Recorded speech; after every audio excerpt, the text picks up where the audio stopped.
အားလုံးမင်္ဂလာပါဒီတစ်ခါလေ့လာမယ့်သင်ခန်းစာကျွန်တော်တို့ stroke ရဲ့ feel ရဲ့ stroke color feel color အကြောင်းတွေကိုလေ့လာမှာဖြစ်ပါတယ်ဒါဆိုရင်ဒီနေရာမှာ stroke ကတော့ကျွန်တော်တို့အပြာရောင်ဝတ်ထားတာပေါ့နော်အတွင်းမှာကြတော့အဝါရောင်လည်းဝတ်ထားတာပေါ့နော်ဒီကောင်လေးကိုကျွန်တော်တို့ကဒီမှာဒီကောင်လေးကိုနှိမ့်လိုက်လို့ရှိရင်တော့ဒီလိုမျိုးအမြင်မြင်ခွင့်အခြေနဲ့မြင်ရမှာဖြစ်ပါတယ်ဒါဆိုရင်ဒီကောင်ကဘာကာလာလဲဆိုတော့ဖေးကာလာပေါ့နော်ဒီဘက်ကောင်ကြတော့ stroke ကာလာဖေးကာလာကြတော့အဝါရောင် stroke ကာလာကြတော့အပြာနူးရောင်ဆိုပြီးတော့ကဲဒါဆိုရင်ဒီကောင်လေးကိုကျွန်တော်တို့ကဖေးကာလာနဲ့ stroke ကာလာထည့်ကြည့်အောင်နော်ဒီနေရာမှာကြတော့ဒီ selection 2ကိုယူတာပေါ့နော် selection 2ကိုယူလို့ရှိရင်ဆိုပါတော့ဒီနေရာမှာဒီကောင်လေးထည့်မယ်ပြီးရင်ဒီပုံစံမျိုးဒါလေးကတော့ကျွန်တော်တို့အဝါရောင် stroke အဝါရောင်လေးပေါ့နော်အဝါရောင်နော်အဝါရောင် fake color ကဲဒီကောင်လေးတွေကိုကျွန်တော်တို့ဒီအပေါ်ကိုသွားရအောင်အပေါ်မှာကိုနှစ်ချက်နှိပ်လိုက်လို့ရှိရင် okay ကိုလိုချင်တဲ့ color လေးတွေလည်း fake color ထည့်လို့ရတယ်ကဲဒီကောင်လေးကိုနှစ်ချက်နှိပ်မယ် stroke color အစိမ်းရောင်ဆိုပြီးတော့လည်းဒီအပြာရောင်ပေါ့နော်နှစ်ချက်နှိပ်ပါနှစ်ချက်နှိပ်ပြီးတော့အစိမ်းရောင် okay ဒါလေးတွေလုပ်လို့ရတယ်သို့မဟုတ်အဲ့လိုမျိုးမဟုတ်ဘဲနဲ့ကျွန်တော်တို့ဒီကောင်လေးကို select ပေးတယ် select ပေးပြီးတော့ဒီနေရာလေးမှာကိုကြိုက်တဲ့ပုံစံတစ်ခုကိုယူလိုက်ပါမယ်ဆိုတော့ဒီနော်ဒီစာတန်းလေးကိုပဲသို့မဟုတ်ဒီစာတန်းလေးကိုပဲယူပါမယ် frame 2လေးပေါ့နော်ဒီမှာရေးထားတဲ့စာတန်းparagraph လေးကိုပဲယူလိုက်ပါမယ်ယူပြီးတော့သူ့ကိုကြတော့ကျွန်တော်တို့ဒီကောင်လေးကိုရွေးတယ်ရွေးပြီးတော့ဒီမှာ5 point လောက်ထားလိုက်ပါတယ်5 points ပေါ့နော်5 point တကယ်လို့အဲ့ဒါကိုမကြိုက်ဘူးကျွန်တော်တို့ကထဲရွေးချင်တယ်ဆိုရင်ဒီကောင်လေးကိုရွေးလို့ရတယ် dot လေးတွေပေါ့နော်ကဲဒီကြားထဲမှာ gap လေးတွေခင်တယ်အဲ့ gap လေးတွေကိုလည်းကျွန်တော်တို့ကထည့်လို့ရပါတယ်ဒီနေရာမှာ stroke ကိုလာပါတယ် stroke ကနေပြီးတော့ gap မှာကြတော့ကွာဟာချက်ကကြတော့ကျွန်တော်တို့အဝါရောင်လေးကွာဟာချက်ထားပါမယ်သူ့ရောဒီအတုံးလေးတွေကိုကြတော့ကျွန်တော်တို့ကဘာထားမလဲဆိုတော့ color တစ်မျိုးကအဲ့ဒါကိုဘာ color လို့ခေါ်မလဲဆိုရင်ဒီအတုံးလေးတွေကိုကြတော့ဒီနေရာလေးမှာဒါကတော့အထက်ကနော် fake color ပေါ့နော် fake color ကတော့ထောင်မထည့်သေးဘူးပေါ့နော်ကဲဒီကောင်ထဲမှာ color ရှိပါသေးတယ်ဒီကောင်လေးတွေကို color ယူမယ် stroke color နှစ်ချက်နှိပ်ပါမယ်နှစ်ချက်နှိပ်ပြီးတော့အစိမ်းရောင်လေးတွေထည့်လိုက်တယ်သို့မဟုတ်နှစ်ချက်နှိပ်တယ်နှစ်ချက်နှိပ်ပြီးတော့ဒီနေရာလေးမှာပန်းရောင်လေးကိုယူလိုက်တယ်ပန်းရောင်နဲ့အနည်းလေးပေါ့နော်ပန်းခရမ်းပေါ့နော်ပန်းခရမ်းရောင်လေးယူလိုက်တယ်ဟုတ်ပြီပန်းခရမ်းရောင်လေးရလာပြီ stroke ကပန်းခရမ်းရောင် stroke gap က gap color ကအဝါရောင်เนาะ gap color ဆိုတာဒီနေရာမှာရှိပါတယ် gap color ကဲဒီနေရာလေးမှာ swatches ဒီကောင်လေးကိုကျွန်တော်တို့အလေ fake color တခုခုထည့်မယ် fake color ကိုအရင်ဆုံးတစ်ချက်ကလေးတယ်တစ်ချက်ကလေးပြီးရင်ဒီနေရာမှာ fake ကကျွန်တော်အနေနဲ့ဟိုနူးရောင်အပြာနူးရောင်လေးထည့်ချင်တယ်အပြာနူးပေါ့နော်အပြာနူးရောင်ကဲဒါဆိုရင် frame 2ဒီစာသားလေးတွေကိုလည်းကျွန်တော်တို့ကနေပြီးတော့ color လေးတွေထည့်ချင်းချင်တယ်စာသား color တွေကတော့ဒီနေရာလေးမှာဆိုပါတော့စာသားလေးတွေကိုတော့ကျွန်တော်တို့ကဒီအပြာရောင်ပေါ်မှာဘာရောင်လဲဆိုတော့ paper ဖြူရောင်လေးဟုတ်ပြီလား frame 2နော် frame 2လေးကဲဒီစာသားလေးတွေကိုကျွန်တော်တို့ကကြီးလုံးပဲ select ပေးမယ်နော်ဒီနေရာမှာ control A select ပေးပြီးတော့ control ရ shift ရ greater than ရနဲ့ကြီးပေးလိုက်တယ်ကဲဒါဆိုရင်စာလုံးလေးတွေကို color လေးတွေထည့်တတ်မယ်ထင်ပါတယ်ထည့်တဲ့အခါမှာ swatch color နဲ့နေပြီးတော့ထည့်လို့ရတာပေါ့နော် swatches palette တွေ stroke palette တွေကဒီဘေးနားလေးမှာရှိပါတယ်ဒီမှာ stroke swatches ဒီကလို့ swatches မရှိဘူးဆိုရင်တော့ကျွန်တော်တို့ရ swatches ကိုတော့ယူလို့ရတာပေါ့နော် swatches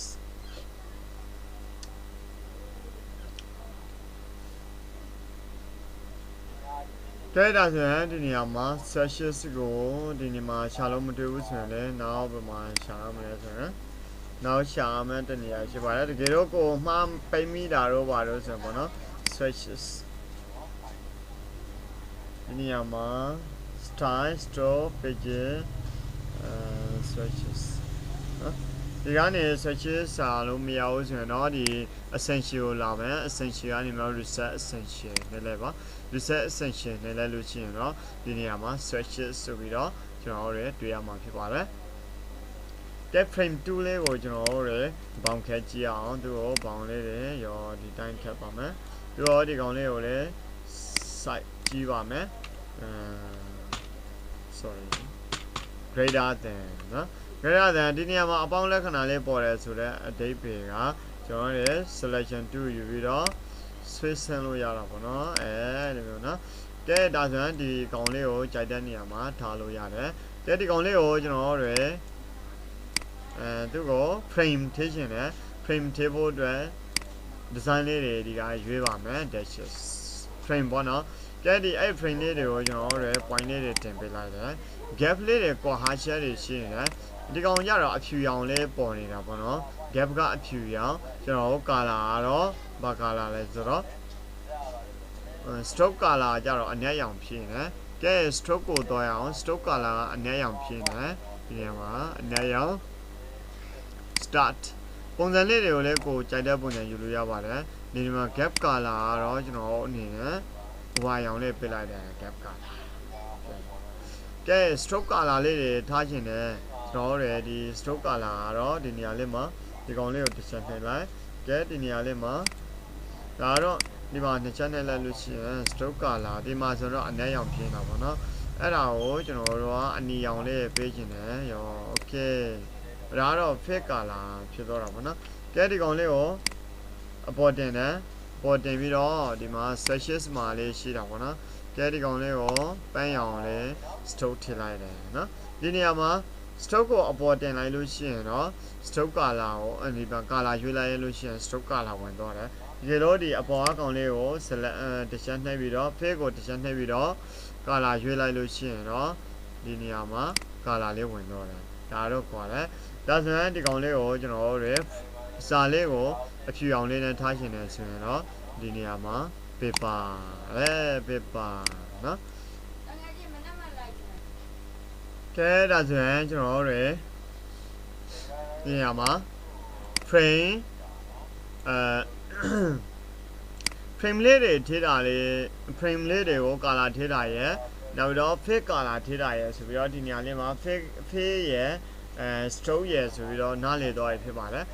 color လေးတွေဘယ်လိုမျိုးဖြစ်မလဲကဲဒီကောင်လေးတွေကို color ထည့်ဖြစ်မယ်အဲ့လိုမျိုးဆိုရင်လည်းထည့်ဖြစ်လို့ရတာပေါ့နော်ကဲကျွန်တော်တို့ selection 2ယူတယ်ဒီကောင်လေးကိုတစ်ချက် select မှတ်တယ် select မှတ်ပြီးတော့အပေါ်ကောင်လေးဟာဒီအထက်က fake color လို့ခေါ်တယ် fake color ကိုဒီအပေါ်ရောက်နေတဲ့ကောင်လေးကတော့အရင်ဆုံးဒီကိုအရင်အယောင်ဖြစ်ပေးမှာဖြစ်တယ်ကဲဒီကောင်ကကျွန်တော်ကဒီကောင်လေးကိုပန်းရောင်လေးထည့်လိုက်တယ်ပန်းရောင်လေးထည့်လိုက်တယ်ကဲဒီကောင် stroke ကိုတစ်ချက်နှိပ်တယ်ကာလာလေးက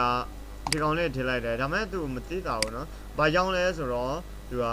1 point ပဲဖြစ်တာဟောကျွန်တော်တို့5 point လောက်ထားလိုက်မယ်6 point 8 point ဆိုရင်တော့ပို့ပြီးတော့ကောင်းမြင်ရတာပေါ့နော်မြင်တာပေါ့နော်ကဲဒီကောင်လေးတစ်ခုကိုပြန်ချင်းကျင်တယ်ဒီအတွင်းကဟာတော့ပန်းရောင်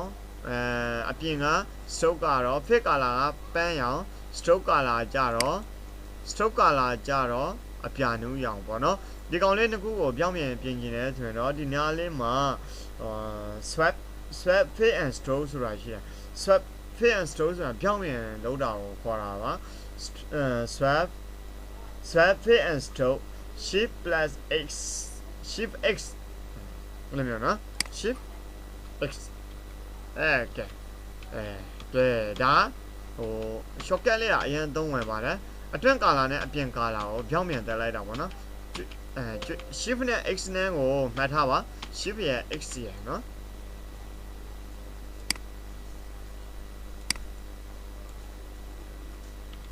SSHIFT shift plus x ဒီနှစ်ခုကိုနှိပ်ပြီးတော့ကျွန်တော်တို့အတွင်းကာလာနဲ့အပြင်ကာလာကို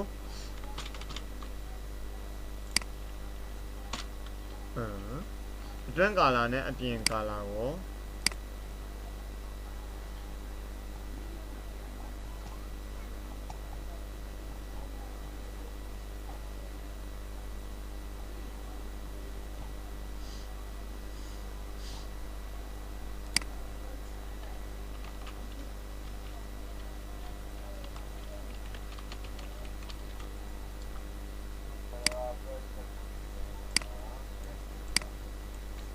Shift H ကိုနေပြီး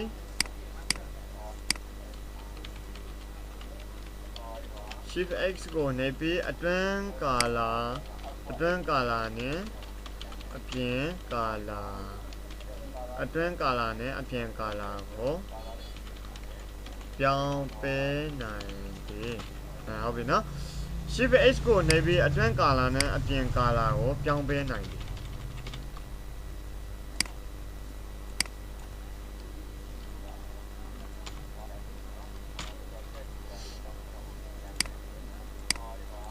နော်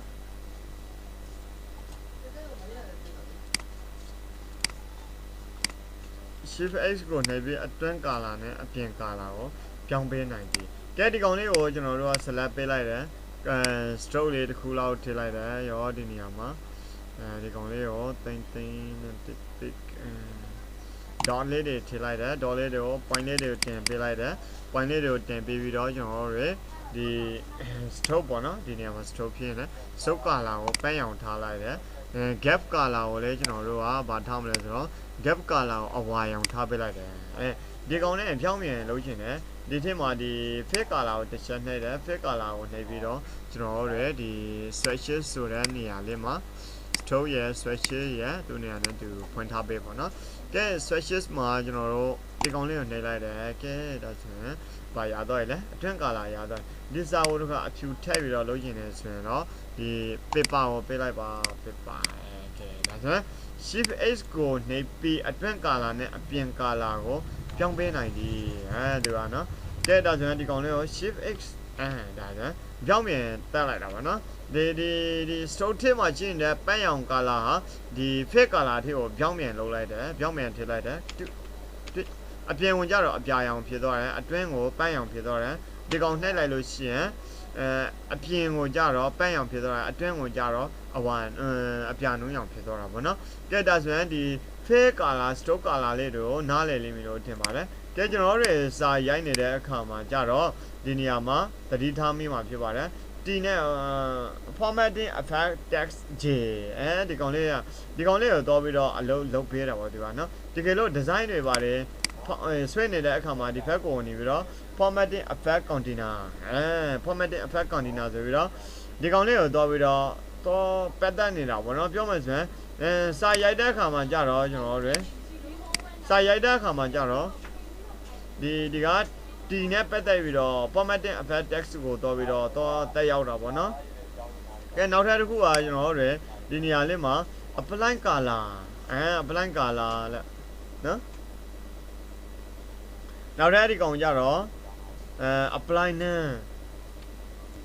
ကဲဒါဆိုရင်ကျွန်တော်တို့ဒီနေရာမှာ apply နဲ့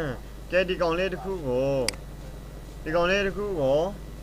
နှိပ်လိုက်တယ်ကဲဒါဆိုရင်ဒီနေရာမှာဘာမှမရှိတော့ဘူးပေါ့နော်နန်းဒီကောင်လေးကိုတစ်ချက်နှိပ်လိုက်မယ်ဒါ fake color ကိုကျွန်တော်တို့မယူနော် fake color ကိုဒီကောင်မယူဒါဆိုရင်ဒီမှာရောက်သွားပြီနော်ကဲ fake color မရှိတော့ဘူးပေါ့နော်ဒီဘက်ကကျ apply gradient ပေါ့နော်ဒီကောင်လေးကိုနှိပ်ထားတယ်apply gradient နော် gradient color ကိုလည်း double click နှိပ်ပြီးတော့ကိုလိုချင်တဲ့ပုံစံမျိုးလေးတွေကိုပြောင်းလို့ရတယ် apply gradient သုံးလိုက်တယ် apply gradient နော်ကဲဒီနေရာလေးနေမှာကိုရွေးလို့ရတယ် pitch နော် apply gradient ဟုတ်ပြီကဲဒါဆိုရင်ဒီနေရာလေးမှာ normal ဒီဘက်မှာဒါကတော့ဒီ button လေးနှစ်ခုအားကြတော့ဒီဘက်မှာအဖြူဒီဘက်မှာတစ်မျိုးအဲ့ဒီမှာလေသူကဘာရှိသေးလဲ bleed နော်ဘာရှိသေးလဲဆိုတော့ဒီနေရာမှာနောက်ထပ် slash